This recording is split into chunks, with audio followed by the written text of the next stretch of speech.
Ganesh sir, ఇక్కడ మనకి school అసిస్టెంట్కి కావచ్చు, ఎస్జిటి కావచ్చు, ఏపీలో కానీ తెలంగాణలో కానీ రాబోయే కాలంలో నిర్వహించబడే టెట్కి, డిఎస్సికి ఈ క్వశ్చన్స్ అనేవి చాలా యూస్ఫుల్గా ఉంటాయి. ఇక్కడ మనకి క్షేత్ర గణితం అనేది 6th టాపిక్. ఈ టాపిక్ అనేది స్కూల్ అసిస్టెంట్కి, ఎస్జిటికి రెండింటికి యూస్ఫుల్గా ఉంటాయి. ఇక్కడ మనకి ఈ క్వశ్చన్స్ అన్నీ కూడా ఏపీ గవర్నమెంట్ రిలీజ్ చేసినటువంటి తెలుగు అకాడమీ బుక్లో ఉన్న క్వశ్చన్సే. ఈ క్వశ్చన్స్ ఇక్కడ మనకి ఒక 18 క్వశ్చన్స్ అనేది ప్రీవియస్ డిఎస్సి క్వశ్చన్స్ అనేది ఇవ్వడం జరిగింది. ఈ క్వశ్చన్స్ ఏ విధంగా ఇచ్చాడు, ప్రీవియస్గా మనం మోడల్ క్వశ్చన్స్ చేసాము టెక్స్ట్ బుక్లో, తెలుగు అకాడమీ బుక్లో, వాటిని ఇక్కడ ఇక్కడ ఏ విధంగా యూస్ఫుల్గా ఉన్నాయి, ఎటువంటి క్వశ్చన్స్ మనకి ప్రీవియస్గా ఇవ్వబడ్డాయి అన్నది ఒకసారి చర్చిద్దాం. ఈ క్లాసెస్ చెప్పే విధానం మీకు నచ్చినట్టయితే లైక్ చేయండి, సబ్స్క్రైబ్ చేయండి, పక్కనే ఉన్న బెల్ ఐకాన్ క్లిక్ చేసినట్టయితే నేను అప్లోడ్ చేసే ప్రతి వీడియో కూడా మీకు నోటిఫికేషన్ రూపంలో రావడం జరుగుతుంది. నెక్స్ట్ అదేవిధంగా నా ఫోన్ నెంబర్ 9505422676 ఈ నెంబర్తో ఒక వాట్సాప్ గ్రూప్ అనేది క్రియేట్ చేయడం జరిగింది. ఆ వాట్సాప్ గ్రూప్లో చేరడానికి లింక్ అనేది డిస్క్రిప్షన్లో ప్రొవైడ్ చేయడం జరిగింది, జాయిన్ కావచ్చు. మీ డౌట్స్ ఏమైనా ఉంటే ఈ నెంబర్కి వాట్సాప్ చేయండి. ఫ్యూచర్లో మనకు లైవ్ క్లాసెస్, లైవ్ టెస్ట్లు కండక్ట్ చేయడం జరుగుతుంది మన యొక్క యూట్యూబ్ ఛానల్లో. ఇప్పుడు టెట్తో ముగించడం కాదు, టెట్ తర్వాత డిఎస్సి వరకు కూడా ప్రతిరోజు ఉదయం 8 గంటలకి మనకి ఒక వీడియో అనేది, కంటెంట్ వీడియో అనేది, మ్యాథ్స్ కంటెంట్కి సంబంధించి వీడియో అనేది ఖచ్చితంగా ప్రొవైడ్ చేయడం జరుగుతుంది, రిలీజ్ చేయడం జరుగుతుంది ప్రతిరోజు అప్ టు డిఎస్సి వరకు. నెక్స్ట్ అదేవిధంగా మన యొక్క యూట్యూబ్ ఛానల్లో వారానికి ఒక 3 క్లాసెస్ అనేది మెథడాలజీకి సంబంధించి క్లాసెస్, అది స్కూల్ అసిస్టెంట్ అవ్వచ్చు, ఎస్జిటికి అవ్వచ్చు, బోత్ కేటగిరీస్కి రెండింటికి సంబంధించిందిగా ఆ మెథడాలజీ క్లాసెస్ అనేది నిర్వహించడం జరుగుతుంది. కాబట్టి అభ్యర్థులందరూ గమనించి మీ ఫ్రెండ్స్ అందరికీ కూడా షేర్ చేయండి. మన యొక్క యూట్యూబ్ ఛానల్ని సబ్స్క్రైబ్ చేసే విధంగా తోడ్పడండి. నేను మరింత రెట్టింపు ఉత్సాహంతో మన యొక్క యూట్యూబ్ ఛానల్లో మ్యాథ్స్ కంటెంట్ కమ్ మెథడాలజీ అనేది క్లాసెస్ నిర్వహించడం జరుగుతుంది. మీకు 30కి 30 రీచ్ అయ్యే రీతిలో మనకి యొక్క క్లాసులు అనేది చెప్పడం జరుగుతుంది. ఇక్కడ మనకి ఈ క్వశ్చన్ చూసినట్టయితే ఒక దీర్ఘచతురస్రాకారం పొలం యొక్క పొడవు వెడల్పులు వరుసగా 22.5 మీటర్లు, 14.5 మీటర్లు అయినా దాని చుట్టుకొలతన్నాడు. అంటే ఇక్కడ దీర్ఘచతురస్రాకారం పొలం యొక్క చుట్టుకొలత అడుగుతున్నాడు. చుట్టుకొలత formula 2 × L+B that equal to 2 × 22.5 plus 14.5 that equal 2 × 22కి 14 కలిపితే 36, ఈ పాయింట్ కలిపితే 1 కలిపితే 37, 2 37 74. 74 ఏంటి, ఇక్కడ మీటర్లు ఇచ్చాడు, ఇక్కడ మీటర్లు ఇచ్చాడు, కాబట్టి ఇది కూడా మీటర్లోనే వస్తుంది. 74 మీటర్లు మన ఆన్సర్ అవుతుంది. ఓకే, నెక్స్ట్ కొంచెం చూద్దాం. ఒక ఘనం సంపూర్ణతల వైశాల్యం 1350 చదరపు మీటర్లు, దాని ఘన పరిమాణం ఎంత అని అడిగాడు. అసలు ఘనం సంపూర్ణతల వైశాల్యం ఫార్ములా 6s². ఎంత ఇచ్చాడు, 1350 ఇచ్చాడు. మరి ఘన పరిమాణం అడుగుతున్నాడు. ఘన పరిమాణం అంటే s³ అనమాట. మరి s³ తెలియాలంటే ముందు s వాల్యూ తెలియాలి. s² = 1350/6. 6 రెళ్ళ 12, ఇంకా 1 5 మిగిలింది, 6 రెళ్ళ 12, ఇంకా 3 0 మిగిలింది, 6 5. అంటే s² ఎంత వచ్చింది, 225 వచ్చింది. కానీ మనకి s వాల్యూ కావాలంటే స్క్వేర్ రూట్ పెట్టండి, ఇటువైపు స్క్వేర్ రూట్ పెట్టండి, స్క్వేర్కి రూట్కి పోతే 5, s = 15 అవుతుంది. 15 15 225. కానీ వాడు ఏమడుగుతున్నాడు, ఆ సమగణం యొక్క ఘనపరిమాణం అడుగుతున్నాడు. ఘనపరిమాణం v = s³ అంటే 15 × 15 × 15. వాడు గణప సెంటీమీటర్లు అడగలేదు, గణప మీటర్లోనే అడిగాడు. ఇది ప్రింటింగ్ మిస్టేక్ అనమాట. 15 15 ఎంత, 225. 225ని 15 చేత గుణించాలి. గుణిస్తే 15 5 75, 7 15 30 7 37, 3 15 30 3 33, 33 75, 3375 గణపు మీటర్లు అనమాట. ఎక్కడుంది మనకి 3375? ఆప్షన్ సెకండ్ ఆప్షన్లో ఉంది. క్రమవృత్తాకార శంకువు యొక్క ఘనపరిమాణం ఫార్ములా అడిగాడు. అసలు శంకువు ఘనపరిమాణము, అసలు మనకి స్తూపం ఘనపరిమాణం తెలిస్తే శంకువు ఘనపరిమాణం తెలుస్తుంది అనమాట. ఇప్పుడు ఒక స్తూపం తీసుకోండి, స్తూపం ఘనపరిమాణం అడిగాడు అనుకోండి. స్తూపం ఘనపరిమాణం అడిగితే మనం ఏం చేస్తాము? స్తూపం ఘనపరిమాణం ఈక్వల్ టు వి అనమాట. వి ఈక్వల్ టు భూ వైశాల్యము ఇంటూ ఎత్తు. భూ వైశాల్యము ఇంటూ ఎత్తు, హైట్. భూ వైశాల్యం అనేది ఏ షేప్లో ఉంది? వృత్తాకారంలో ఉంది కాబట్టి పై ఆర్ స్క్వేర్ హెచ్. అంటే స్తూపం ఘనపరిమాణంలో 3వ వంతు ఉంటుందన్నమాట. ఇది శంకువు. అంటే శంకువుతో 3 టైమ్స్ ఇది వేస్తే, ఇందులో వాటర్ పోస్తే ఈ స్తూపం అనేది నిండుతుంది. అంటే ఇక్కడ శంకువు ఘనపరిమాణం అనేది 1/3 పై ఆర్ స్క్వేర్ హెచ్ అవుతుంది. అంటే స్తూపం ఘనపరిమాణంలో 1/3 ఉంటుందన్నమాట. అంటే 1/3 పై ఆర్ స్క్వేర్ హెచ్ ఎక్కడుంది మనకి? ఆప్షన్ 2లో ఉంది. ఇది 1/3 పై ఆర్ క్యూబ్. చాలా జాగ్రత్తగా గమనించాలి.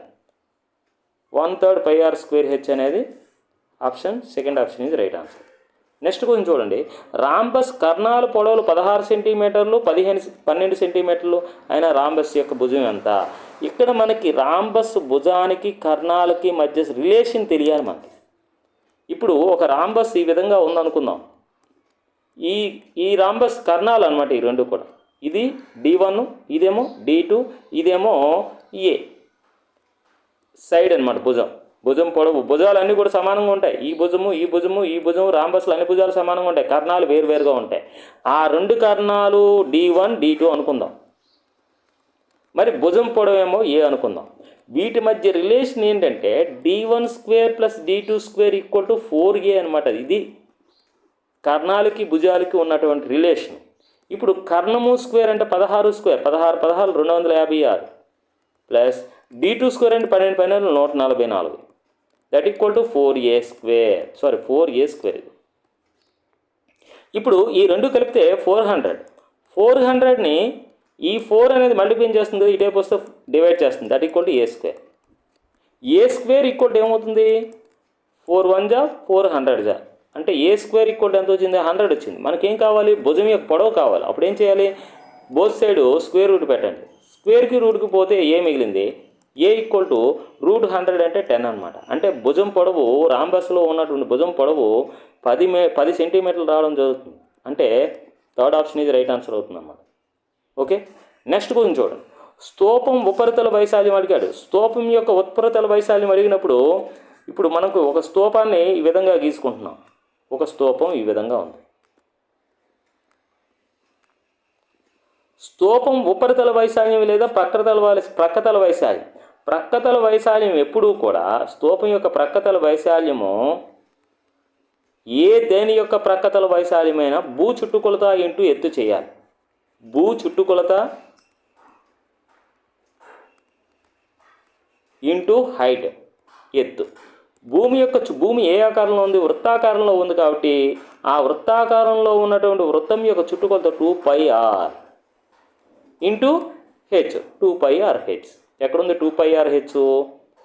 Option first one is right answer. దేనికైనా ప్రక్కతల వైశాల్యం అడిగితే భూ చుట్టుకొలత, భూమి ఏ ఆకారంలో ఉంటే ఆ ఆకారంలో ఉన్నదాన్ని చుట్టుకొలత ఇంటూ హైట్ చేయాలి. అదే ఘనపరిమాణం అడిగితే భూ వైశాల్యం ఇంటూ ఎత్తు చేయాలి. Okay, next question. ఇవన్నీ కూడా మనకి ప్రీవియస్ ఇయర్లో ఇవ్వబడినటువంటి క్వశ్చన్స్ అనమాట ఇవి. నెక్స్ట్ చూడండి. 10 మీటర్లు 5 మీటర్లు కొలతలు గల గదినందు ఉండగలిగినటువంటి అతిపెద్ద కర్ర పొడవు. అంటే ఇది దీర్ఘగణ ఆకారంలో ఉంది. ఇలాంటి దీర్ఘగణ ఆకారంలో ఉన్నటువంటి గదికి యొక్క ఆ గదిలో ఈ విధంగా ఉందనుకుందాం. ఆ గది ఈ విధంగా ఉందనుకుందాం. ఆ గదిలో ఉంచగలిగినటువంటి అతిపెద్ద కర్ర పొడవడిసెడగలిగిన అనుకుని ఇది 10 అనుకుందాం. ఇది 10, ఇది 10, ఇది 5 అనుకుందాం. ఈ శీర్షానికి కలిపితే మనకి ఆ కర్ర పొడవు, ఆ గదిలో ఉంచగలిగినటువంటి గరిష్ట కర్ర పొడవు అవుతుందన్నమాట.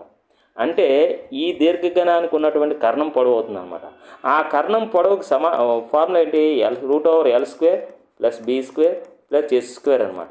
మరి L అంటే ఎంత? √L అంటే 10, 10² అంటే 100, B² అంటే 10² అంటే 100, H² అంటే 5² అంటే 25. That equal to √225. √225 వాల్యూ ఎంత? 15. 15లో 225 కాదు, 15 ఆన్సర్ అవుతుంది. ఈ విధంగా చేయాలి. నెక్స్ట్ ఇవన్నీ కూడా మనకి ప్రీవియస్ ఇయర్ క్వశ్చన్స్.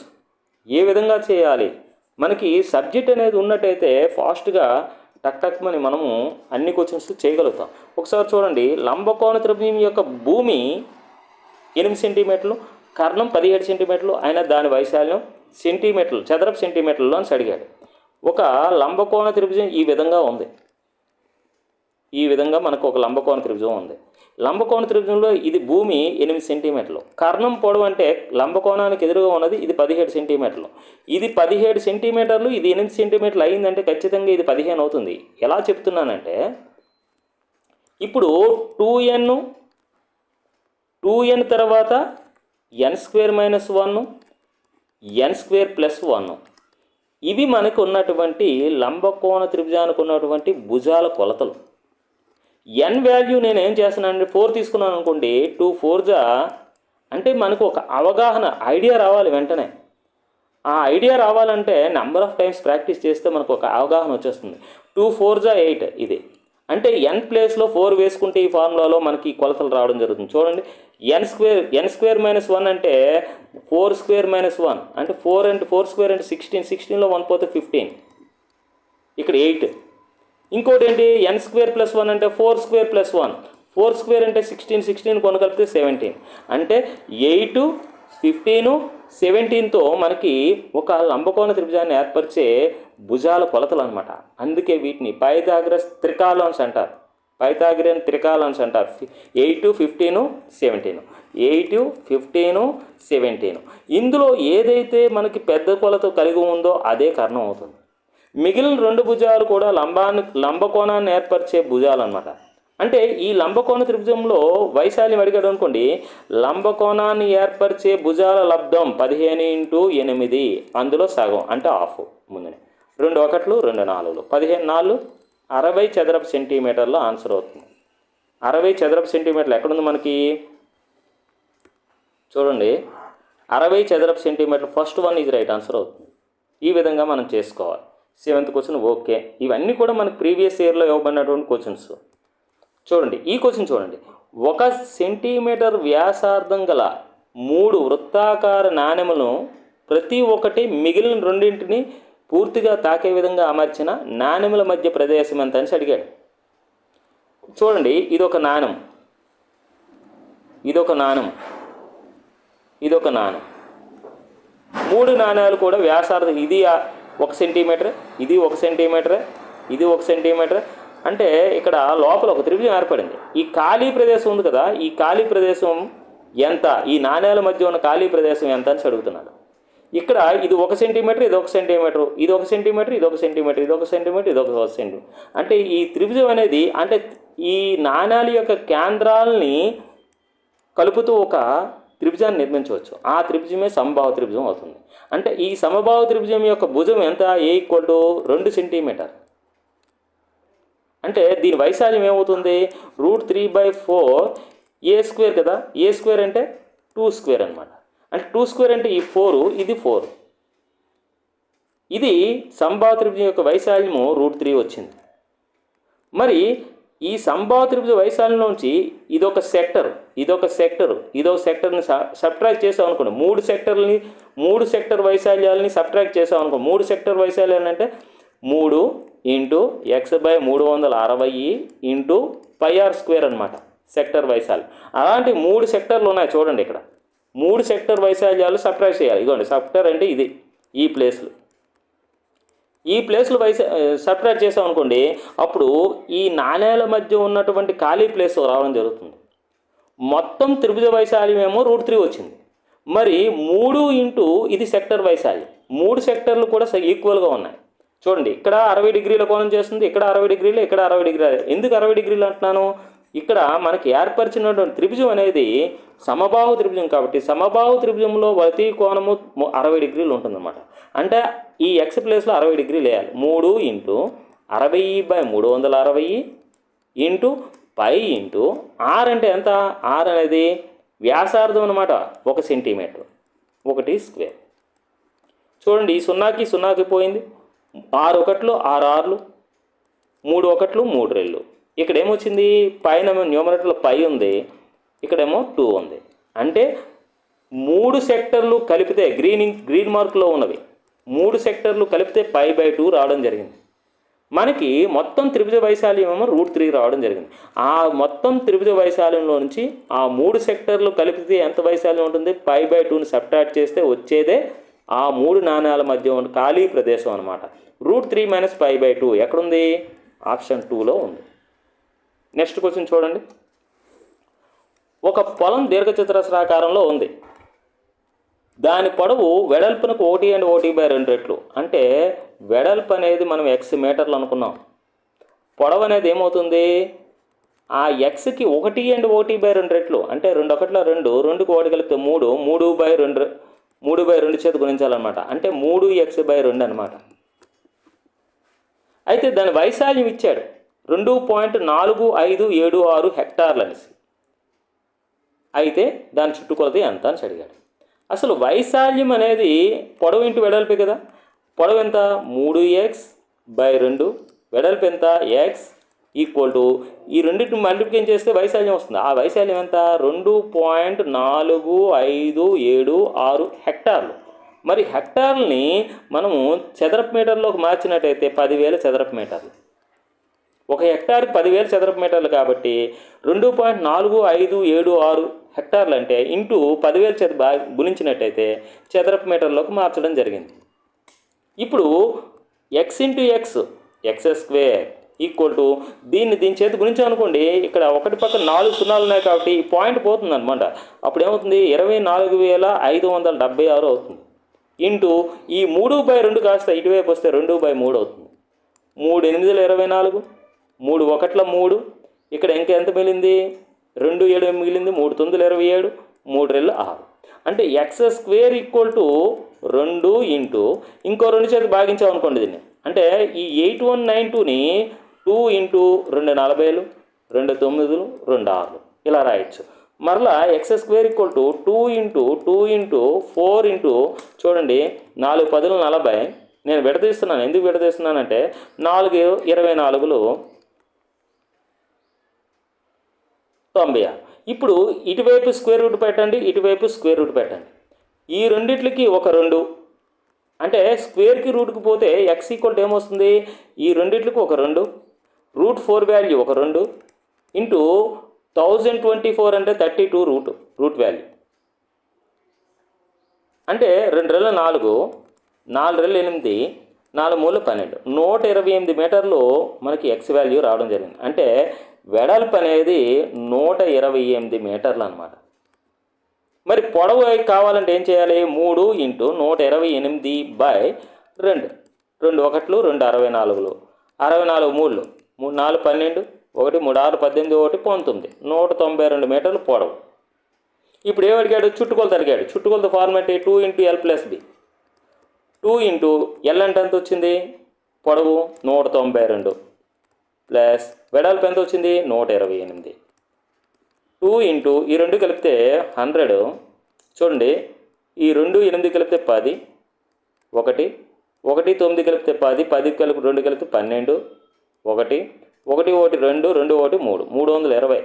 2 ఇంటూ ఇప్పుడు 2 చేత గుణిస్తే 2 0 0 2 4 2 3 6, 640 మీటర్లు ఆన్సర్ అవుతుంది. 640 మీటర్లు అనేది 4th one is right answer అవుతుంది. ఈ విధంగా 9th క్వశ్చన్ కంప్లీట్ చేసుకున్నాం. ఇవన్నీ కూడా మనకు ప్రీవియస్ ఇయర్గా ఇవ్వబడినటువంటి క్వశ్చన్. ఇక్కడ మనకు గుర్తుండవలసింది ఏంటంటే ఒక హెక్టార్కి ఎన్ని చదరపు మీటర్లు అనేది గుర్తుండాలి.